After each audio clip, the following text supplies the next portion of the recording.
So I get back from vacation and I sort of plug back into the online community and those conversations. And a friend, Luke Thompson, who lives in Minneapolis, is all excited about this conversation between a woman named Britt Hartley and Rainn Wilson.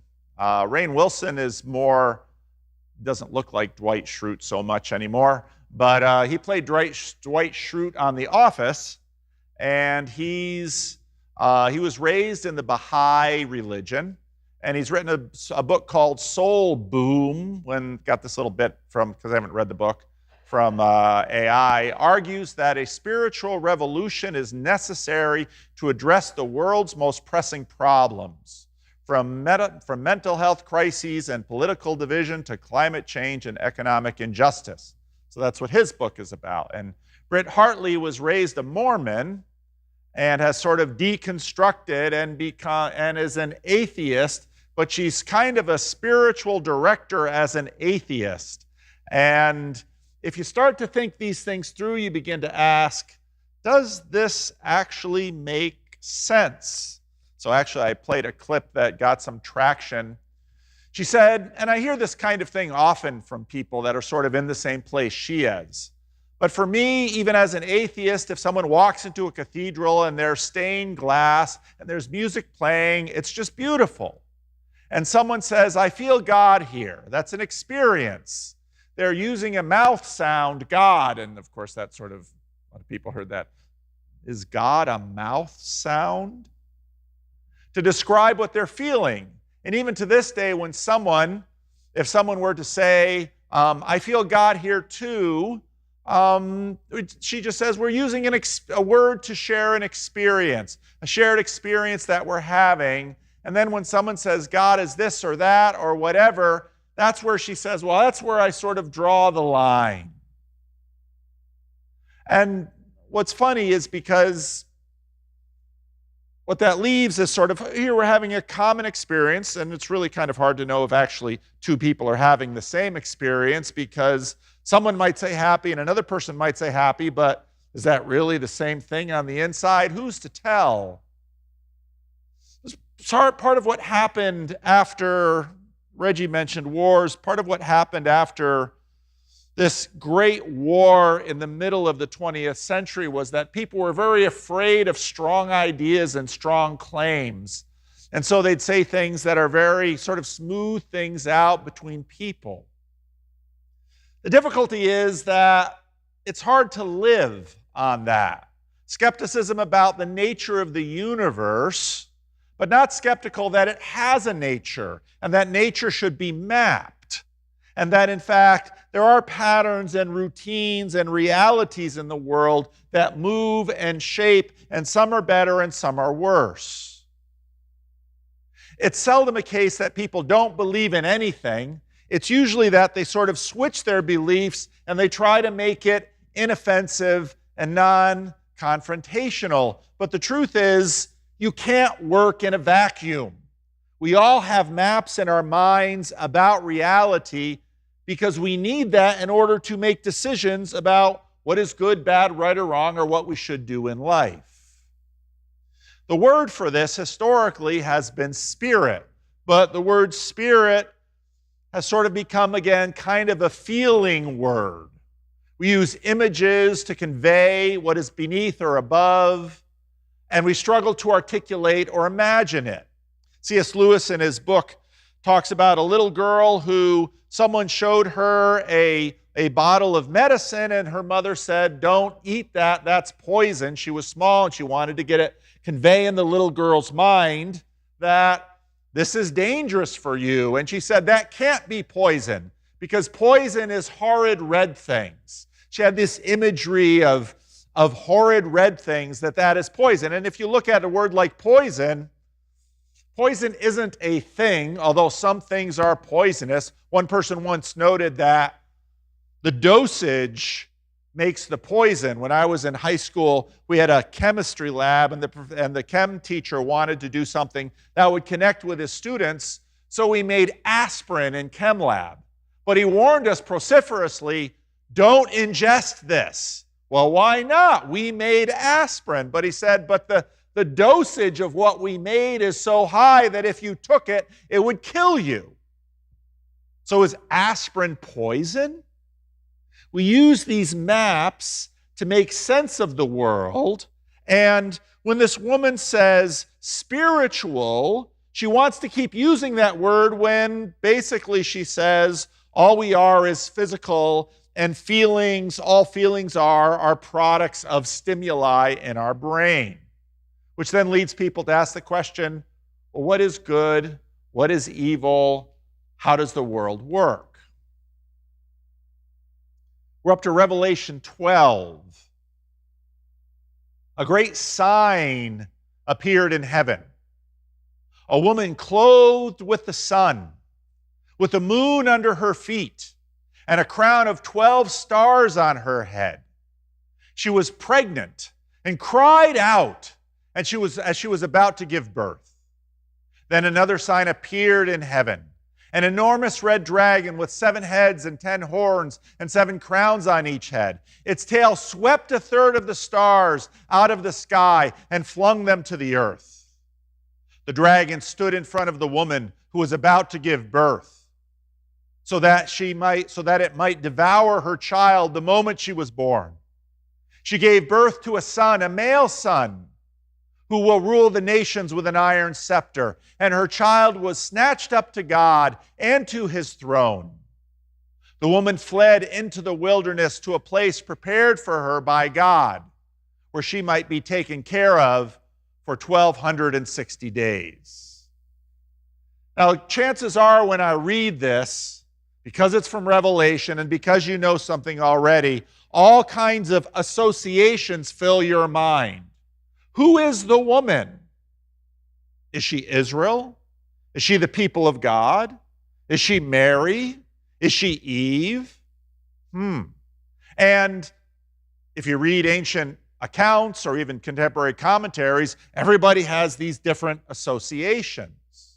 And then, of course, she's about to give birth, and we have a quote from the Psalms, who will rule the nations with an iron scepter, which is from Psalm 2, which is one of the most quoted Psalms in the New Testament, referring to Jesus. Almost everybody, when they read this, gets the woman is giving birth to Christ, and the dragon wants to swallow. So immediately, a story connects.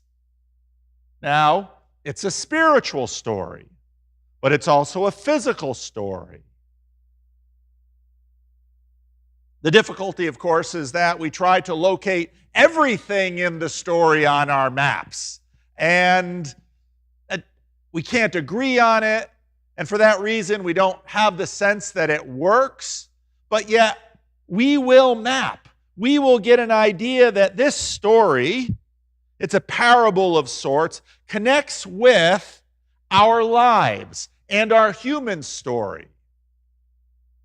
Now, the book More Than Conquerors, written in the middle of the 20th century by a Christian Reformed minister, is one of my favorite books on the book of Revelation. It's not a technical book. Actually, the copy I own, if you open the front cover, it's Mrs. H. Vanderclay. So my grandmother bought that book.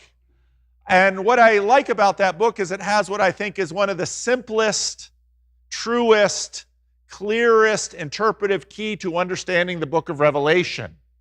That the book of Revelation tells the story of the world over and over and over again. The author calls it progressive parallelism. Each time the book tells the story, it gets closer and closer and closer to the end, even though it keeps cycling around and through. A few weeks ago, we talked about these 4 postures towards the book of Revelation. The preterists. If you read this story and you know something about the first century, and you know that John writes this to these churches that are dealing with the Roman Empire and all of the things there, there's very clear connections. That's true. The futurist says, no, this book is about the future, and that's true too. The book is about the future. It's also about the past. The historicist says, well, we're somewhere in this story ourselves, and that's true. We are somewhere here in this story. The idealist says, Dragons and creatures and beasts emerge all the time, and their patterns are similar. And throughout the course of time, people have read the book of Revelation and have said, aha, there's the Pope. Aha, there's Napoleon. Aha, there's Hitler. Aha, there's such and such a king. And that's true. And so it's all brought together, and so you're not really going to sort of only map it in one of these ways. For example, in these chapters that we'll read today, you can find Nero and other Romans in the story. The final story is unrealized yet, but it is coming. For the historicists, we can find ourselves somewhere in the imaginative timeline. Is everything okay, Raj? Okay. Sometimes Roger makes signal that my mic isn't working or something like that. The idealist says you'll find echoes of Rome and echoes of other points in history. That's true too. Then war broke out. Michael and his angels fought against the dragon, and the dragon and his angels fought back. But he was not strong enough, and they lost their place in heaven. The great dragon was hurled down, that ancient serpent called the devil, or Satan, who leads the whole world astray. He was hurled to earth, and his angels with him. Then I heard a loud voice in heaven say, now have come the salvation and the power and the kingdom of our God and the authority of his Messiah. For the accused of our brothers and sisters the accuser of our brothers and sisters who accused them before our God day and night was hurled down. They triumphed over him by the blood of the Lamb and by the word of their testimony. They did not love their lives so much as to shrink from death. Therefore rejoice, you heavens, and you who dwell in them. But woe to the earth and the sea, because the devil has gone down to you. He is filled with fury, because he knows that his time is short. Is that something that happened in the past? Yes. Is that something that's true today? Yes. When the dragon saw that he had been hurled to the earth, he pursued the woman who had given birth to the male child. Is that woman the church? Yes. Is that woman Eve in a way? Sort of. Is the woman, the images just map around and around. The woman who was given 2 wings of a great eagle so that she might fly to the place prepared for her in the wilderness. Does this echo back to Israel leaving Egypt into the wilderness? Yes. Where she would be taken care of for a time, times, and half a time. Is this from the book of Daniel? Yes. Out of the serpent's reach. Then from his mouth he spewed water like a river to overtake the woman and sweep her away with the torment. But the earth helped the woman by opening its mouth and swallowing the river that the dragon had spewed out of its mouth. Then the dragon was enraged at the woman and went off to wage war against her offspring. Who are her offspring? We are. Is the dragon fighting against us? Yes. Those who keep God's commands and hold fast their testimony about Jesus. The dragon stood on the shore of the sea, and I saw a beast coming out of the sea. It had 10 horns and 7 heads, and 10 crowns on each horn, and on each head was a blasphemous name. If you remember the letters to the churches, there's all these references to the cult of the Caesar. Do our governments today take on blasphemous names? Maybe not so directly. Do they take on blasphemous pretensions, acting like they are God, acting like they can save? Yes. The beast I saw resembled a leopard, and had feet like those of a bear, and a mouth like that of a lion. The dragon gave the beast his power, and his throne, and great authority. So here you have this dragon, and the dragon brings forth a proxy out of the chaos of the sea. The whole world was filled with wonder and followed the beast. People worshiped the dragon because he had given authority to the beast. And they also worshiped the beast and asked, "Who is like the beast? Who can wage war against it?" Then I saw a second beast coming out of the sea. It had two horns like a lamb, but it spoke like a dragon. It exercised all the authority of the first beast on its behalf, and made the earth and its inhabitants worship the first beast, whose fatal wound had been healed. Interesting mythology around Nero. After Nero took his own life, there was this imagination that, well, isn't really dead, he's going to come back. That's kind of a recurrent thing in history. How many people think Elvis isn't really dead? Or Michael Jackson isn't really dead? Or Hitler went to Argentina? These things just recur and recur and recur. It performed great signs, even causing fire to come down from heaven to the earth in full view of the people. So you have echoes of Elijah on Carmel. You have this lamb as almost someone who's going to rival and replace and fool the nations from the other lamb that we've heard of in the book. Because of the signs, it was given power to perform on behalf of the first beast, again, another proxy. It deceived the inhabitants of the earth. It ordered them to set up an image in honor of the beast who was wounded by sword and yet lived. If you go to Rome and see the Colosseum, you'll see a big billboard that said there used to be an enormous golden colossus next to where the Colosseum is. That was Nero building this huge statue of himself. You also find a huge statue in the book of Daniel. These things repeat again and again. If an ancient person would come to Washington, D.C. and go to the Jefferson Memorial, see a huge statue of Thomas Jefferson, they'd say, well, he's clearly a god. Here is his temple. Huge statue of Abe Lincoln. Now, we don't see it in those terms, but these are the kinds of things that sort of repeat through time. The second beast was given power to give breath to the image of the first beast, so that the image could speak and cause all who refused to worship the image to be killed. Again, book of Daniel. Image is set up. If you don't worship the image, you're killed. It also forced all people, great and small, rich and poor, free and slave, to receive a mark on their right hands. Raj is fixing the shot. Thank you, Raj. A little bit more. It forced so that they could not buy or sell unless they had the mark, which is the name of the beast or the number of his name. This calls for wisdom. Let the person who has sight calculate the number of the beast, for it is a number of man. The number is 666. How much hasn't this caught the imagination of the world? Then I looked, and there before me was the Lamb. Remember, we had a proxy that was a counterfeit lamb. Now the true Lamb comes.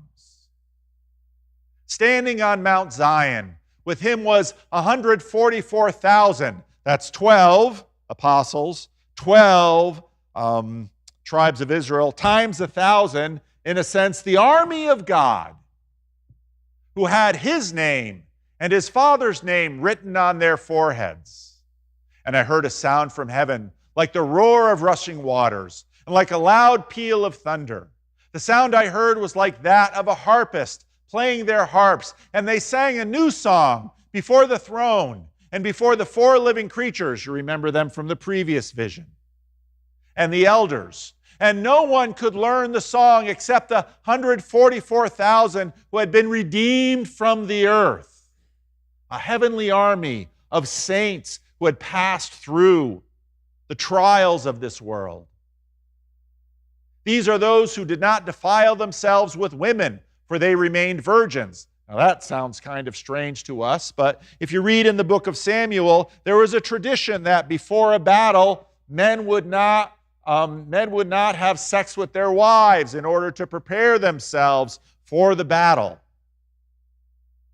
They follow the Lamb wherever he goes. They were purchased from among mankind and offered as first fruits to God and the Lamb. This is just the first wave of those redeemed from the world. No lie was found in their mouths. They are blameless. Then I saw another angel flying in midair. He had the eternal gospel to proclaim to those who live on the earth, to every nation, tribe, language, and people. He said in a loud voice, "Fear God and give him glory, because the hour of his judgment has come. Worship him who made the heavens, the earth, the sea, and the springs of water." A second angel followed and said, "Fallen, fallen is Babylon the Great, which made all the nations drink the maddening wine of her adulteries." This vision begins with a war in heaven, and then the dragon is brought down, and then proxies come up from the dragon, and now you have the army of heaven ready to come down to earth to reconquer the earth and take possession of her once more. A third angel followed them and said in a loud voice, "If anyone worships the beast and its image and receives its mark on their forehead or on their hand, they too will drink the wine of God's fury, which has been poured full strength into the cup of his wrath. They will be tormented with burning sulfur in the presence of the holy angels and of the Lamb. And the smoke of their torment will rise forever and ever. And there will be no rest, day or night, for those who worship the beast and its image, or for anyone who receives the mark of its name. This calls for patient endurance on the part of the people of God who keep his commands and remain faithful to Jesus." Then I heard a voice from heaven say, "Write this down. Blessed are the dead who die in the Lord from now on." If you read the book of 1 Thessalonians, there's all this anxiety in the early church. They're waiting for Jesus coming, and he hasn't come yet. And some people have died, and people are like, "What happens to my dead loved one when Christ hasn't come yet?" And of course, Paul writes and says, "They're with the Lord." So now, in the tradition of John and the John books in the New Testament, this word comes and says to the faithful people of the church, those who have passed are with the Lord now. Don't worry for them. Yes, says the Spirit, they will rest from their labor, for their deeds will follow them. So there the church sits in the middle of the story. The devil has been thrown down. He has his proxies in the earth. But the mighty army of heaven, which will come one day, will come. Those who have passed are secure with the Lord, but the final battle has not yet arrived. I looked, and there before me was a white cloud, and seated on the cloud was one like a son of man, directly from Daniel 7. A son of man with a crown of gold on his head. That's not in Daniel 7. And a sharp sickle in his hand. That's not in Daniel 7 either. Then another angel came out of the temple and called in a loud voice to him who was sitting on the cloud, "Take your sickle and reap."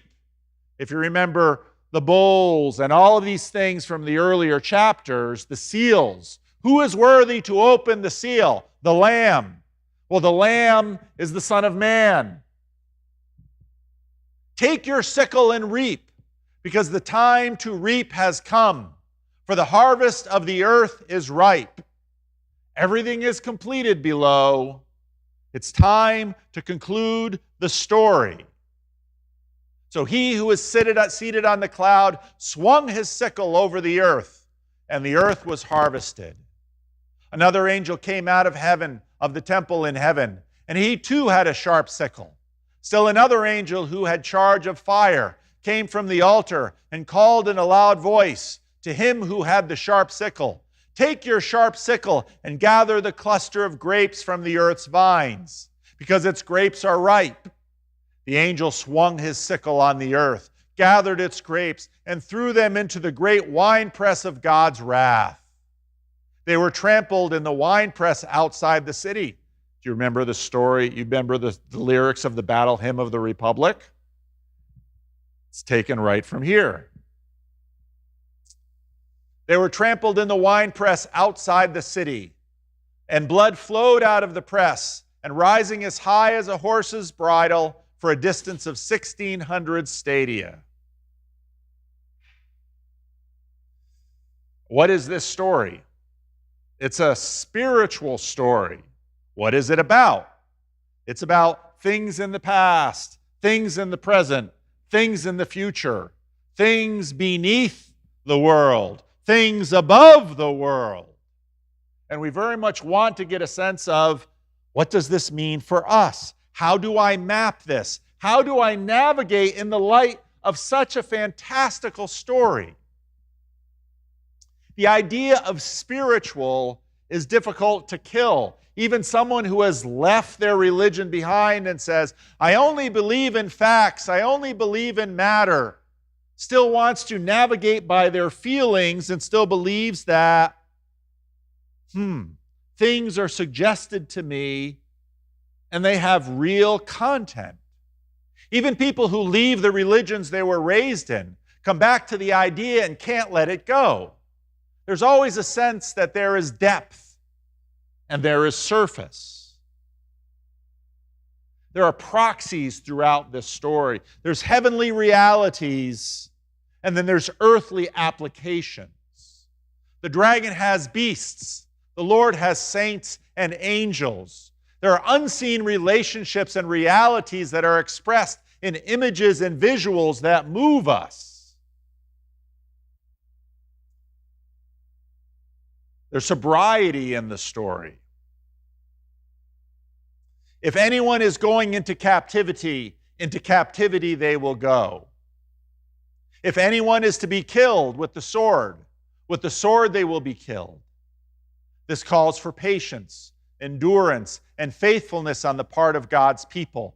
Why are we given these images?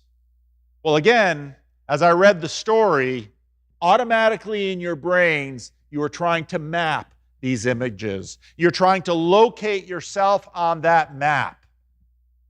One of the points here is that, life is hard. There's a war underway. There's winning and losing.